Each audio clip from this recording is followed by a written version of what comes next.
Hello बच्चों, मैं विराम फिजिक्स की क्लास 11th में आज आपके लिए एक सुंदर टॉपिक लेके आए हैं, आवेग, इम्पल्स।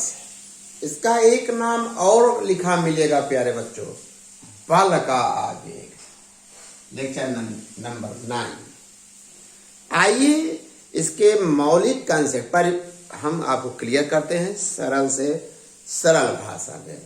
प्यारे बच्चों, एक चीज और बता दें, क्लास 9th 10th में भी सीख चुके हो आवेग की क्या परिभाषा है, लेकिन क्लास 11th में बोर्ड की नजरिए से और कंपटीशन की नजरिए से मैं कंसेप्ट को क्लियर करने का प्रयास करूंगा या क्लियर करूंगा, बिल्कुल समझ में आएगा।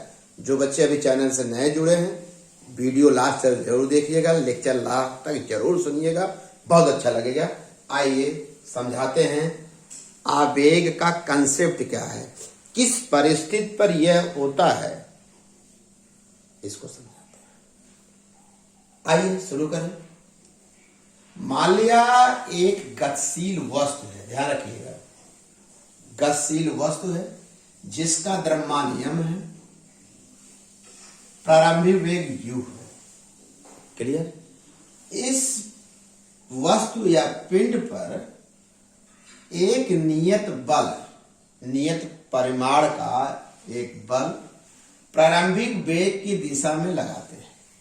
क्लियर? डेल्टा टी समय अंतराल के बाद, कितने समय बाद? डेल्टा टी समय अंतराल बाद इस वस्तु का जो वेग है u से बदलकर v हो जाता है। कितने समय अंतराल बाद? अच्छी बात है, डेल्टा टी समय अंतराल बाद। अब न्यूटन के गति के द्वितीय नियम से प्यारे बच्चों क्या होगा, इतना आपको जल्दी से पता है भाई। त्वरण को डेल्टा टी पाने, फिर क्या किए, त्रिज्या गुणा कर दी, ए आ गया। इतना तो क्लियर है। जल्दी बताइए क्या अंतिम संवेग माइनस प्रारंभिक संवेग की परिभाषा है, यही है, सूत्र यही है, m इंटू वी होता है बेटा। इसको बोलते हैं अंतिम संवेग, फाइनल मोमेंटम, इनिशियल मोमेंटम। इसका मतलब संवेग परिवर्तन। संवेग परिवर्तन जो हुआ बल तथा वह समय अंतराल जिसमें वह बल क्रियाशील रहा, बल है तथा वह समय अंतराल जिसमें यह बल क्रियाशील है, किसके बराबर है? संवेग परिवर्तन। यहां प्यारे बच्चों दो बातें निकल कर आती हैं, दो निष्कर्ष क्लियर होते हैं। किसी गतिशील वस्तु को, ध्यान रखिएगा, किस बेटा, जो वस्तु गति कर रही है, उस गतिशील वस्तु में संवेग परिवर्तन दो बातों पर निर्भर करता है। नंबर एक, बल के साथ साथ समय पर, माने किसी गतिशील वस्तु, कोई वस्तु गति कर रही है, सिर्फ बल पर ही निर्भर नहीं करता, तथा उस समय पर भी निर्भर करता है जहां तक बल क्रियाशील है। जब तक बल क्या है, क्रिया, दो बातों पर निर्भर करता है। आइए बच्चों हम आपको और बढ़िया से बताएं, यदि किसी गतिशील वस्तु पर बल का परिमाण कम हो, बल का परिमाण क्या है, कम हो, तो संवेग परिवर्तन, बल का परिमाण कम हो गया, संवेग, भाई संवेग परिवर्तन तो ये हमेशा कांस्टेंट वैल्यू है किसी गतिशील वस्तु के लिए, संवेग परिवर्तन चेंज। अगर ये इस बल का जो वैल्यू है, ये इसका मान बहुत छोटा हो, तो संवेग परिवर्तन के लिए क्या होना चाहिए, यह बल का समय अधिक हो जाएगा। भाई बल का मान क्या होगा, कम हो गया, तो उतने संवेग परिवर्तन के लिए हमें क्या चाहिए, समय का मान अधिक, समय के बाद संवेग परिवर्तन होगा। अच्छी बात। लेकिन अगर बल का जो मान है वो पर्याप्त हो, तब क्या होगा, संवेग परिवर्तन के लिए कम समय चाहिए। तो आप यह देख रहे हैं किसी गतिशील वस्तु की अवस्था परिवर्तन करने के लिए बल और समय अंतराल जिसमें क्रियाशील है, दोनों का मेजरमेंट तो आप आराम से कर ले रहे हैं। भाई किसी गतिशील वस्तु में संवेग परिवर्तन करना चाहते हो, उसकी अवस्था बदलना चाहते हो, बल का मान कम होगा तो संवेग परिवर्तन ज्यादा समय लगा के कर लेगा, और बल का मान बढ़ा देंगे तो संवेग परिवर्तन कम समय में हो जाएगा। अर्थात समय और उस बल का मेजरमेंट कर लेंगे। लेकिन प्यारे बच्चों, कभी कभी दैनिक जीवन में ऐसी घटनाएं दिखती हैं कि बहुत बड़ा बल बहुत कम समय के लिए, जैसे मजा आ जाएगा, पोलार्ड के गेंद से टकराई क्रिकेट की गेंद, 6 रन।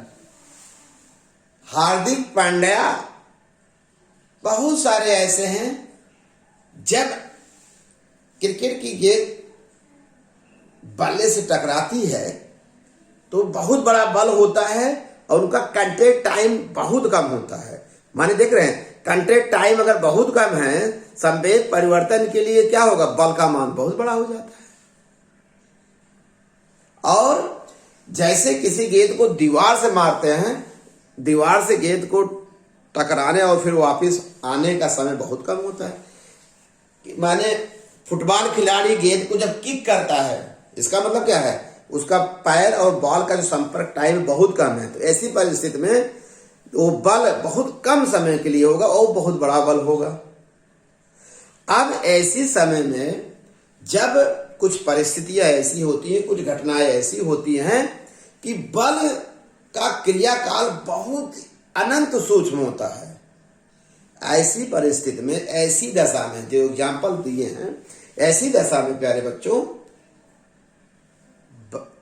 माने संवेग परिवर्तन और समय अंतराल दोनों को अलग अलग जानकारी करना जटिल हो जाता है। अरे भाई बहुत कम, कितना बल लगा, कितना समय हुआ, दोनों का मेजरमेंट करना बहुत कम हुआ। ऐसी परिस्थिति में बल तथा वह समय अंतराल जहां तक बल क्रिया, उनका गुणनफल, उनका क्या बाबू, गुणनफल से, उनके गुणनफल से संवेग परिवर्तन मालूम कर, गतिशील वस्तु की क्या बाबू, संवेग परिवर्तन मालूम करते। कब, जब वस्तु पर कार्यरत बल बहुत कम समय के लिए आरोपित हो। मतलब अगर समय बहुत कम है, बल बहुत बड़ा, अर्थात बहुत बड़ा बल किसी वस्तु पर बहुत कम समय के लिए लगे, ऐसी परिस्थिति में संवेग परिवर्तन का निर्धारण करना बहुत कम होगा। तब दोनों का गुणनफल, बल और समय जिसमें क्रियाशील है, दोनों का गुणनफल एक राशि होगी।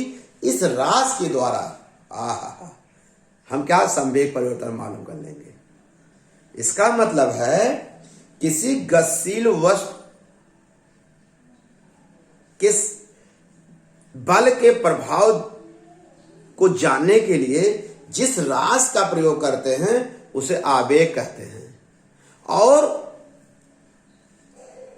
वह बल जो किसी वस्तु पर बहुत कम समय के लिए आरोपित होता है, उस बल को आवेग, इंपल्स फोर्स कहते हैं। इसका मतलब आवेग का तात्पर्य है बहुत बड़ा बल बहुत कम समय के लिए लगे, तब उसे आवेग कहते हैं। इसका मतलब गतिशील वस्तु के संवेग का निर्धारण, उसकी अवस्था परिवर्तन का निर्धारण केवल बल से ही नहीं कर सकते, तथा उस समय अंतराल से भी करना पड़ेगा जब तक वो क्रियाशील है। सिर्फ बल से नहीं हो पाएगा। क्लियर हो गया। आवेग का तात्पर्य हुआ प्यारे बच्चों बहुत बड़ा बल बहुत कम समय के लिए। अगर किसी वस्तु बहुत बड़ा बल बहुत कम समय तक लगे तो उस बल को हम बल तो आमतौर से कहेंगे, लेकिन उसका नाम बदल जाएगा। कौन कहेंगे? आवेगी बल कहेंगे। क्लियर हुआ बेटा। गतिशील वस्तु में अवस्था, गतिशील वस्तु की अवस्था परिवर्तन के लिए जो रोल अदा करता है वो क्या है? आवेग। आवेग क्या है? गतिशील अवस्था में बल का प्रभाव का अध्ययन किया जाता है। किसके द्वारा? इंपल्स के द्वारा। क्लियर होगा बेटा। आइए हम इसकी परिभाषा सरल भाषा में बता दें। किसी वस्तु पर आरोपित बल तथा वह समय अंतराल जिसमें वह क्रियाशील रहता है के गुणनफल को आवेग कहते हैं। जल्दी बेटा सुन लो। आवेग बराबर बल गुणे समय अंतराल। देखिए ध्यान रखिए कितना कौन सा, जब तक वो बल क्रियाशील है। इसको आई से लिखते हैं, आई इक्वल डेल्टा टी, जल्दी से मात्रा के लिए न्यूटन सेकंड होगा, इसको किलोमीटर पर सेकंड कह सकते हैं, बी में सूत्र लिख लो। प्यारे बच्चों समझ गए? या इंपल्स कब आएगा? जब तक। अब हम जो नेक्स्ट लेक्चर हमारा होगा आवेग पर कुछ उदाहरण बताएंगे। जैसे आवेग के कुछ उदाहरण हैं, अरे भाई फुटबॉल पर एकाएक पैर मारना। कभी कभी हम लोगों को कोई एकाएक जो फोर्स लगाता है बहुत कम समय, बहुत ज्यादा चोट लगती है। जैसे गुरुजी एकाएक जड़ दिए, तो जानते हैं उस समय क्या बहुत बड़ा बल होता है, बहुत कम समय के लिए होता है, वही इंपल्स है। इधर देखिए क्रिकेट की गेंद का कैच लेना, ऊंचाई से गिरना, बॉल की दीवार से टकराना इत्यादि उदाहरण हैं किसके? आवेग। क्रिकेट खिलाड़ी किसी क्रिकेट के जब कैच करता है तो कैसे करता है? अपने हाथ को खींच लेता है। क्यों खींच लेता है? इस सारी चीजों की व्याख्या हम प्यारे बच्चों नेक्स्ट वीडियो में करेंगे। इस वीडियो में हमने आपको सिर्फ आवेग का कंपटीशन लेवल, मतलब छोटी बात तो परिभाषा तो पहले से जानते थे, उसका कंसेप्ट क्लियर कि आवेश किस परिस्थिति पे क्रियाशील होता है। पता है? गतिशील वस्तुओं के बल के प्रभाव का अध्ययन जिस रास द्वारा किया जाता है उस रास को हम क्या कहते हैं? आवेग। ओके बेटा, थैंक यू।